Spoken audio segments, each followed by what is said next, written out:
Paul San Juan. Ayan, bali yung background na po ng awit na yan ay nung ako po ay nag-attend ng gawain po sa JL sa Taiwan.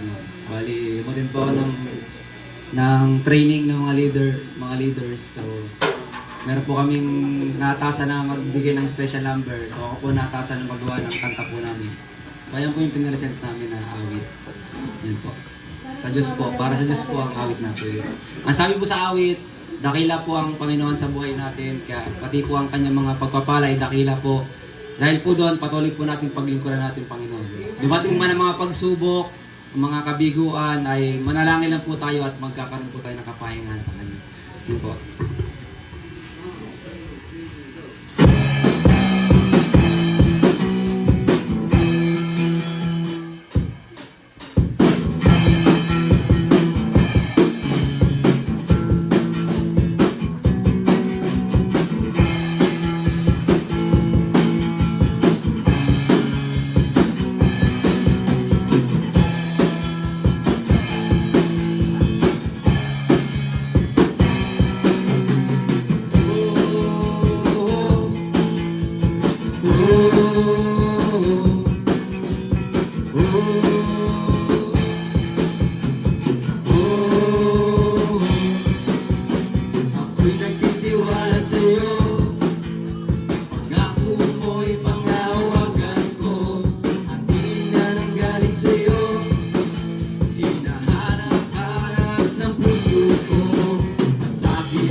Sa Diyos mo